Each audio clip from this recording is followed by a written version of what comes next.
আজকে আমরা যে টপিক্সটা নিয়ে আলোচনা করব তা হচ্ছে সন্তানের লিঙ্গ নির্ধারণে পিতার ভূমিকা বা পিতার গুরুত্ব। সন্তানের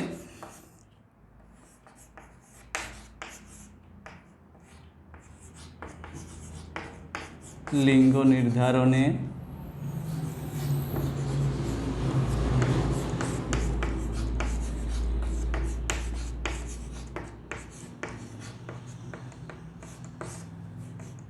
পিতার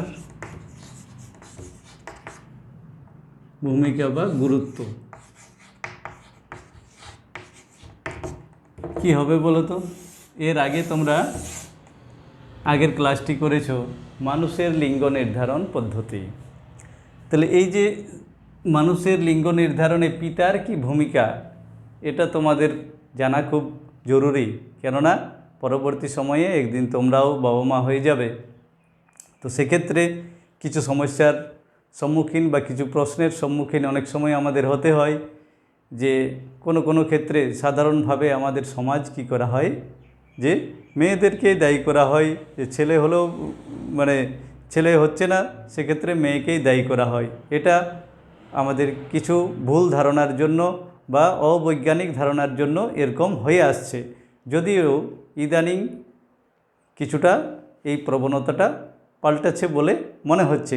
তার কারণ হচ্ছে এই যে আমরা যারা তোমাদের মতো যারা পড়াশোনা করছো, যারা বিজ্ঞানকে একটু জেনেছো, তারা অন্তত এই বৈজ্ঞানিক সত্যটা জানতে পারছো যে মানুষের লিঙ্গ নির্ধারণে মা বাবার ভূমিকা কার কী থাকে, অর্থাৎ লিঙ্গ কি হবে, অর্থাৎ ছেলে না মেয়ে, সেটা সম্পূর্ণভাবে নির্ভর করে কার উপর।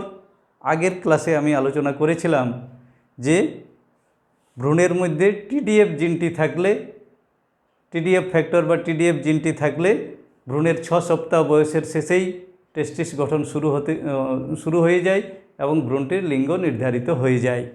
তো আমরা এখানে চলো আলোচনা করে নিই যে মানুষের লিঙ্গ নির্ধারণে পিতার গুরুত্ব কী। তোমরা এক সংকর জনন একটি চেকার বোর্ড করেছিলে, তাই না? এখানে একটু চেকার বোর্ড করেই তোমাদেরকে দেখাবো। ইতিমধ্যেই তোমরা জেনে গেছো যে পিতার শরীরে পিতার ক্রোমোজোম বিন্যাস কেমন। 44টি অটোজোম আর 2টো সেক্স ক্রোমোজোম, একটা এক্স আরেকটা কি পারবে সবাই, আরেকটা ওয়াই। আর মায়ের ক্রোমোজোমের বিন্যাস কেমন? 44টি অটোজোম আর 2টো সেক্স ক্রোমোজোম। 2টো সেক্স ক্রোমোজোমে একই রকম এক্স এক্স, তাই তো? তাহলে এখান থেকে তোমরা বলতে পারবে যে পিতার শরীর থেকে যে শুক্রাণু তৈরি হবে, কত ধরনের শুক্রাণু হতে পারে। এখান থেকে কত ধরনের শুক্রাণু তৈরি হবে? এখানে যখন মিয়োসিস কোষ বিভাজন হয়ে জনন কোষ বা গেমেট তৈরি হবে, সেই গেমেটকে পুরুষ দেহের ক্ষেত্রে বলা হয় পুংজনন কোষ বা পুং গেমেটকে বলা হয় শুক্রাণু। আর স্ত্রী দেহে বা মায়ের শরীরে যখন মিয়োসিসের মাধ্যমে স্ত্রী গেমেট তৈরি হবে তাকে বলা হয় ডিম্বাণু। তো এখানে কত ধরনের শুক্রাণু তৈরি হতে পারে? 2 ধরনের শুক্রাণু তৈরি হতে পারে। 22টি অটোজোম আর 1টি সেক্স ক্রোমোজোম এক্স, এরকম ডিম্বাণু এরকম শুক্রাণু বা পুং গেমেট তৈরি হতে পারে। আরেকটা পুং গেমেট এরকম হতে পারে 22টি অটোজোম প্লাস 1টি সেক্স ক্রোমোজোম, সেটা হচ্ছে কি ওয়াই। এরকম 2টো বা 2 ধরনের শুক্রাণু পিতার শরীরে কিন্তু তৈরি হয়। এখানে কি হবে? মায়ের শরীরে কিন্তু এক ধরনেরই ডিম্বাণু তৈরি হবে। সমস্ত ডিম্বাণুর মধ্যে 22টি অটোজোম আর 1টি সেক্স ক্রোমোজোম, সেটা কি এক্স আছে, তাহলে এক্সেই থাকবে। এক ধরনের এই ডিম্বাণু শুধুমাত্র মায়েদের শরীরে তৈরি হয়। এরপর দেখো যে ছেলে হোক বা মেয়ে হোক, মায়ের কাছ থেকে যে ডিম্বাণুটা আসবে তার কাছে তো শুধু এক্স ক্রোমোজোমেই ছিল, সেই এক্স ক্রোমোজোমেরই অর্ধেক অংশ এসেছে ডিম্বাণুতে, অর্থাৎ সেই ডিম্বাণুতে তার এক্স ক্রোমোজোমেই আছে, সেটা ছাড়া অন্য দেওয়ার ক্ষমতা মায়ের কাছে নেই। তাহলে সন্তানের লিঙ্গ নির্ধারিত হয় কিভাবে? আগের দিন তোমরা পড়েছিলে যে লিঙ্গ নির্ধারিত হচ্ছিল যে কোনো জীবের শরীরে যে দুটো সেক্স ক্রোমোজোম আছে সেখানে যদি একটা ওয়াই ক্রোমোজোম থাকে তাহলে সেটা ছেলে হবে। তাহলে ওয়াই ক্রোমোজোম পাবো কোথায়? যে পিতার শরীরে আছে, পিতার শরীর থেকে উৎপন্ন হতে পারে ওয়াই ক্রোমোজোমযুক্ত গেমেট। তাহলে এই গেমেটের সাথে এই ডিম্বাণুটির যদি মিলন হয় কি হবে? 44টি অটোজোম আর সেক্স ক্রোমোজোম দুটো একই হয়ে গেল, এক্স এক্স, অর্থাৎ এটা কি হবে? এর লিঙ্গ কী হবে? মেয়ে তো। আর এই শুক্রাণুর সঙ্গে এই ডিম্বাণুটা যদি মিলন ঘটতো তাহলে কি হতো? 44টি অটোজোম হতো আর সেক্স ক্রোমোজোম দুটো, একটা এক্স আর একটা ওয়াই হতো, অর্থাৎ এটা ছেলে হতো। তাহলে যে ছেলে হবে বা মেয়ে হবে কার উপর নির্ভর করছে? এই ওয়াই ক্রোমোজোমটার উপর নির্ভর করছে। আর ওয়াই ক্রোমোজোম আছে কোথায়? পিতার শরীর থেকে এটা তৈরি হয়েছে। তাহলে সন্তানের লিঙ্গ নির্ধারণে পিতার ভূমিকাই উল্লেখযোগ্য, অর্থাৎ ছেলে হওয়ার জন্য ছেলে যদি হয় তাহলে সেখানে ওয়াই যে ক্রোমোজোমটি আছে সেটা পিতার কাছ থেকে আসে। তাহলে এই হলো সন্তানের লিঙ্গ নির্ধারণে পিতার ভূমিকা। এটাকে অন্যভাবেও তোমরা দেখাতে পারো। এই অটোজোমগুলো তো কমন, অটোজোমগুলো নাও দেখাতে পারো। মেন্ডেলের যে এক সংকর জননের চেকার বোর্ড করেছিল ওইভাবেও করে দিতে পারো, যে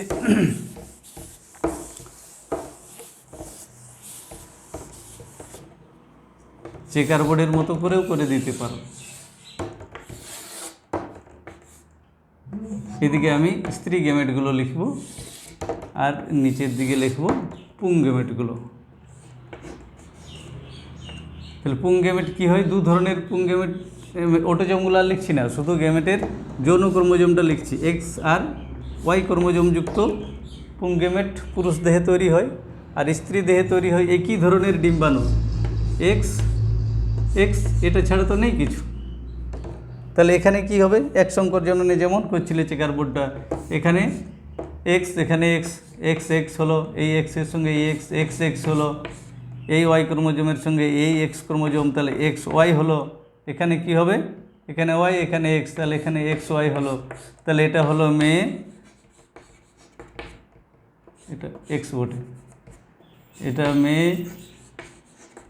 আর ওয়াই ক্রোমোজোম যেহেতু আছে এটা ছেলে, এটা কি হবে?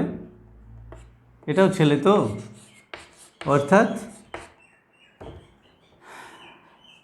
50% চান্স, এই চারটার মধ্যে দুটো মেয়ে আর দুটো ছেলে হয়েছে, তাহলে 50% চান্স থাকছে মেয়ে বা ছেলে হওয়ার। সেটা লিঙ্গ নির্ধারণের সময় জেনেছিলে। কিন্তু এখানে যেটা জানার সেটা হলো যে এই যে ছেলে হচ্ছে, ছেলে হওয়ার জন্য এই ক্রোমোজোমটা যখন আসছে তখনই ছেলে হচ্ছে। এই ওয়াই ক্রোমোজোমটা, এর উৎসটা কোথায়? ওয়াই ক্রোমোজোমের উৎসটা হচ্ছে পিতার শরীরে, কারণ এই গেমেটটা এসেছে পুরুষ দেহ থেকে। পুরুষ দেহেই কেবলমাত্র দু ধরনের গেমেট তৈরি হওয়ার সম্ভাবনা আছে। স্ত্রী দেহে শুধুমাত্র একই ধরনের গেমেট বা ডিম্বাণু তৈরি হয়, যার মধ্যে শুধুমাত্র সেক্স ক্রোমোজোম হিসেবে এক্স ক্রোমোজোম থাকে। তাহলে এটা তোমরা ব্যাখ্যা করতে পারবে যে মানুষের লিঙ্গ নির্ধারণে পিতার গুরুত্ব কী। আর ওই আগের দিনে আরেকটু বলেছিলাম, ওইটা একটু মনে রাখবে যে ওয়াই ক্রোমোজোমের এস আর ওয়াই রিজিয়নে টিডিএফ বলে একটা জিন থাকে। আগের ক্লাসেও আমি এটা বলেছিলাম, টেস্টিস ডিটারমিনিং ফ্যাক্টর। এই টিডিএফ জিনটি যদি ভ্রূণের মধ্যে থাকে তাহলে ভ্রূণ মায়ের জরায়ুতে থাকার সময় 6 সপ্তাহ বয়সেই, অর্থাৎ বুঝতে পারছো যে একটা বাচ্চার জন্ম হওয়ার কতদিন আগেই তার লিঙ্গ নির্ধারিত হয়েছে, মানে হয়ে যায়। আর আমরা কি করি? প্রত্যেক দিন একবার করে বিশ্লেষণ করা হয়, যেটা ছেলে হবে না মেয়ে হবে, ছেলে হবে না মেয়ে হবে। এমনকি সন্তান জন্মিবার 1 ঘন্টা আগে পর্যন্ত কিউরিসিটি চলতে থাকে, ছেলে হবে না মেয়ে হবে। কিন্তু সে যাই হোক না কেন, সে হয়ে গেছে, কিন্তু 42 দিন পরেই তার লিঙ্গ নির্ধারিত হয়ে আছে। কি মজার ব্যাপার তাই না, যে 42 দিনের মধ্যেই যার লিঙ্গ নির্ধারিত হয়ে গেছে, সেই ঘটনা আমরা যখন 270 বা 280 দিন পরে যখন তার জন্ম হচ্ছে, তখন পর্যন্ত আমাদের কিউরিওসিটি থাকছে, ছেলে হয়েছে না মেয়ে হয়েছে, ছেলে হবে না মেয়ে হবে, এই কৌতূহলটা থাকে। তো তাহলে এটা কিন্তু অনেক আগে থেকে নির্ধারিত হয়ে গেছে যে সন্তানটির লিঙ্গ কী। তাহলে সন্তানের লিঙ্গ নির্ধারণে পিতার ভূমিকা তোমরা ব্যাখ্যা করতে পারবে। এটাতে 3 নাম্বার থাকবে, একটু ভালো করে গুছিয়ে লিখবে।